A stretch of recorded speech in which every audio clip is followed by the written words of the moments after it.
ये चौंकाने वाली और दुखद खबर कनाडा के मिसिसागा शहर से सामने आई है, जहां एक भारतीय मूल के बिजनेसमैन को दिन दहाड़े गोली मार दी गई। 51 साल के हरजीत सिंह ढड्डा को एक पार्किंग लॉट में कई गोलियां मारी गई।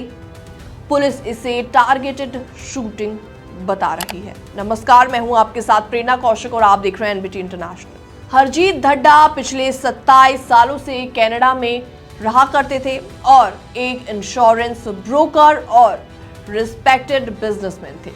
लेकिन अफसोस की बात यह है कि जिस देश में उन्होंने अपनी पूरी जिंदगी मेहनत करके बिताई, उसी जमीन पर उनकी जान ले ली गई। उनकी बेटी गुरलीन ढड्डा ने एक भावुक बयान जारी किया, जिसमें उन्होंने साफ साफ कहा कि उनके पिता को लगातार धमकियां और एक्सटॉर्शन के कॉल्स रिसीव हो रहे थे। यहां तक कि 2023 में भी एक पॉसिबल अटैक की बात सामने आई थी। उन्होंने कहा कि हमने बार बार पुलिस से सुरक्षा की गुहार लगाई, लेकिन कोई भी मदद नहीं दी गई। गुरलीन ने अपने बयान में इस दौरान काफी निंदा की।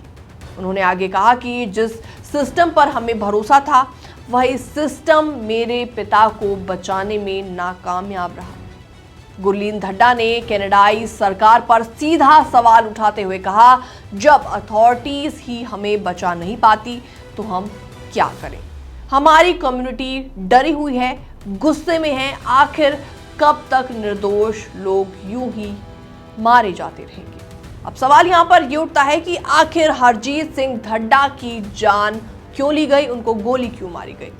पुलिस रिपोर्ट्स के अनुसार दोपहर कुछ संदिग्ध लोग उन्हें पार्किंग लॉट में मिले और फिर वहीं उन्हें गोलियां मार दी गई। पुलिस ने कहा कि घटनास्थल पर ऑब्वियस साइंस ऑफ ट्रॉमा दिखाई दिए। हमलावर एक चोरी की गई 2018 डॉज चैलेंज कार से भाग निकले, जिसे बाद में रिकवर कर लिया गया। और इसी बीच टाइम्स ऑफ इंडिया की एक रिपोर्ट में दावा किया गया है कि लॉरेंस बिश्नोई गैंग ने इस हत्या की जिम्मेदारी ली है। उनका दावा है कि हरजीत ढड्डा खालिस्तानी टाइगर फोर्स के चीफ अर्श डल्ला की बेल में मदद कर रहे थे। लेकिन ढड्डा के बेटे तनवीर सिंह ढड्डा ने इन आरोपों को पूरी तरीके से खारिज कर दिया। उन्होंने कहा कि मेरे पिता कभी किसी आपराधिक गतिविधियों में शामिल ही नहीं थे। वो एक ईमानदार इंसान थे। और उन्होंने आगे कहा कि जिन लोगों ने उन्हें मारा, वो खुलेआम इलीगल वेपन्स के साथ घूम रहे हैं और कानून का कोई भी डर नहीं है। ये खबर सिर्फ एक परिवार का दर्द नहीं है, बल्कि ये सवाल है, क्या विदेश में बसे हमारे भारतीय अब भी सुरक्षित नहीं है? फिलहाल इस पूरी रिपोर्ट को देखने के बाद आपका क्या रिएक्शन है, आपके क्या विचार है? कमेंट सेक्शन के माध्यम से आप अपनी राय रख सकते हैं। बाकी वर्ल्ड से जुड़ी छोटी और बड़ी खबरें देखने के लिए बने रहिए एनबीटी इंटरनेशनल के साथ।